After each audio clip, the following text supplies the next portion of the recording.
नमस्कार, मैं हूं देवनाथ पांडे। पंजाब और हरियाणा हाई कोर्ट में हरियाणा के सीनियर आईपीएस अधिकारी वाई पूरण कुमार की सीबीआई जांच करवाने के लिए एक जनहित याचिका दाखिल हुई है। हाई कोर्ट ने दरअसल शुक्रवार को सुनवाई के दौरान इस मामले में याचिकाकर्ता से एक सवाल पूछा कि किन किन परिस्थितियों की वजह से ये जांच केंद्रीय एजेंसी को सौंपी जा सकती है। हाई कोर्ट के चीफ जस्टिस शील नागू की अध्यक्षता वाली बेंच ने याचिकाकर्ता के वकील से सुप्रीम कोर्ट के तय दिशा निर्देशों और फैसलों का हवाला देने के लिए एक आदेश दिया है। कोर्ट ने अभी फिलहाल सुनवाई टाल दी है। पंजाब और हरियाणा हाई कोर्ट में सुनवाई के दौरान याचिकाकर्ता उनका नाम नवनीत कुमार बताया जा रहा है। उन्होंने ये तर्क दिया कि इस केस की जांच कर रहे अधिकारी ने संदीप लाठर की बात उन्होंने की है। समाज के लिए ये बहुत ही झकझोरने वाला फैसला है। याचिकाकर्ता ने यह भी कहा है कि जब सीनियर अधिकारी दर्जनों आईएएस आईपीएस अधिकारियों पर प्रताड़ना के आरोप लग रहे हैं तो ये मामला बहुत ज़्यादा गंभीर हो जाता है। इसकी जांच किसी केंद्रीय एजेंसी को ही सौंपनी चाहिए।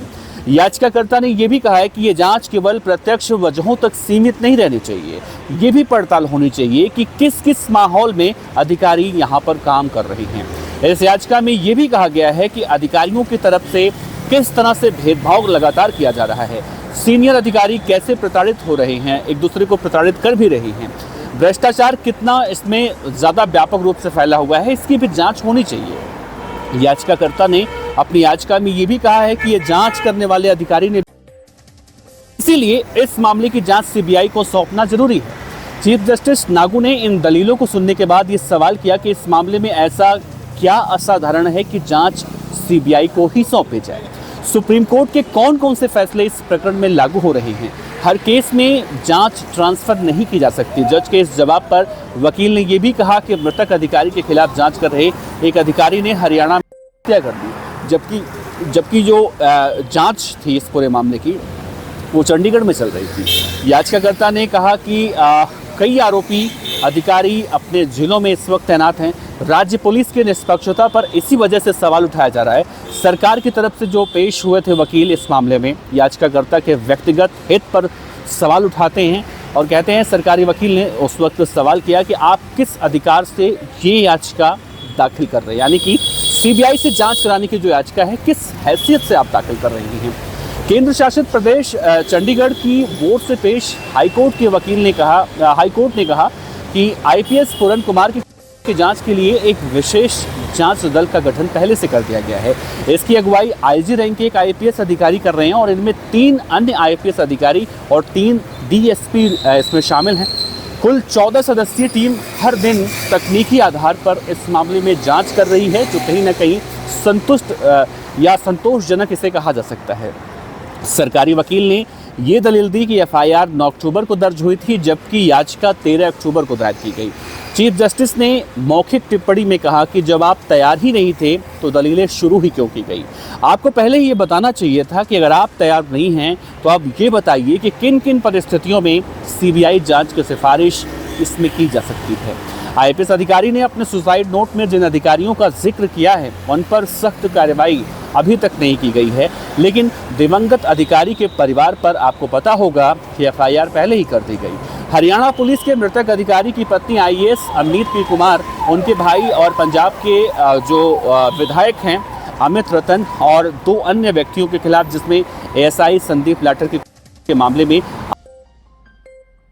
और आपराधिक साजिश इस मामले में रचने के लिए इन चारों लोगों पर केस दर्ज किया गया है। जांच की प्रक्रिया को लेकर भी इस मामले में कई तरह से सवाल उठ रहे हैं। ये भी कहा जा रहा है कि जिस रैंक के अधिकारी को जांच करनी थी उससे कम रैंक के अधिकारी को जांच की जिम्मेदारी इस मामले में क्यों सौंपी गई। हरियाणा के सीनियर आईपीएस ऑफिसर वाई पूरण कुमार की लाश 7 अक्टूबर 2025 को उस वक्त देखी गई। उन्हें उनके चंडीगढ़ आवास पर मृत पाया गया था। पोस्टमार्टम रिपोर्ट के मुताबिक, यानी जब उनका पोस्टमार्टम हुआ, बहुत तामझाम बहुत लंबे मशक्कत के बाद जब उनका पोस्टमार्टम हुआ तो उसके हिसाब से मौत की वजह खुदकुशी ही थी। उनके घर से एक सुसाइड नोट मिला था जिनमें हरियाणा के पूर्व डीजीपी शत्रुजीत कपूर और रोहतक के एसपी नरेंद्र विजारनिया समेत 8 वरिष्ठ पुलिस अधिकारियों और आईएएस ऑफिसरों के नाम थे। इस सुसाइड नोट में जातिगत भेदभाव, मानसिक उत्पीड़न और कैरियर को बर्बाद करने की साजिश तक का आरोप लगाया गया था। परिवार ने 8 दिनों तक पोस्टमार्टम करवाने से इनकार कर दिया था और इस बात की डिमांड की थी कि नामजद ऑफिसरों की गिरफ्तारी के बिना ना तो पोस्टमार्टम होगा और ना ही अंतिम संस्कार होगा। इस मामले ने राजनीतिक तूल पकड़ा तो जमकर हंगामा हुआ। कांग्रेस नेता राहुल गांधी पीड़ित के परिवार से मिलने पहुंचते हैं और न्याय की मांग करते हैं। अब तक इस केस में जो हुआ, अगर एक नज़र उस पर डाला जाए तो इस मामले में डीजीपी शत्रुजीत कपूर को लंबी छुट्टी पर फिलहाल भेजा गया है। रोहतक के एसपी का ट्रांसफर कर दिया गया है। एसआईटी पूरन कुमार की मौत और उनके द्वारा लगाए गए आरोपों की फिलहाल अभी तक एसआईटी जांच कर रही है।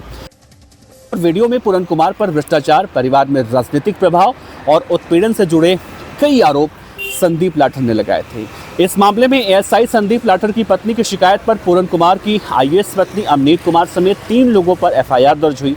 दोनों आत्महत्याओं को जोड़कर एसआईटी इस मामले में जांच कर रही है।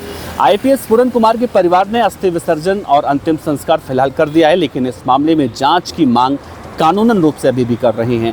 जांच की मांग यानी आईपीएस पूरन कुमार की पत्नी अमनीत पी कुमार कर रही हैं। दूसरी तरफ संदीप लाठर के परिवार के लोग भी इस मामले में जांच की मांग कर रहे हैं। और ये जो मैं आपसे बता रहा था, इसी मामले में अब एक याचिकाकर्ता ने इस बात की मांग की है कि इस मामले की जांच सीबीआई से कराई जाए। अगर सीबीआई से इस मामले की जांच होती है तो इस केस में दूध का दूध और पानी का पानी निकल सकता है। तो आपको क्या लगता है कि इस मामले में कौन सही है, कौन गलत है? क्या सीबीआई जांच इस मामले की अगर होती है तो क्या वाकई में सच्चाई सामने आएगी? क्योंकि इससे पहले भी कई बार कई मामलों में सीबीआई जांच हुई है, लेकिन उस सीबीआई की जांच की फाइनल रिपोर्ट लगने के बाद भी आज तक बहुत सारे लोग ऐसे केसों में संतुष्ट नहीं हुए। लेकिन इस केस में आगे क्या होगा, ये बड़ा देखना दिलचस्प होगा। आप इस खबर पर अपनी राय रख सकते हैं। नमस्कार, जय हिंद।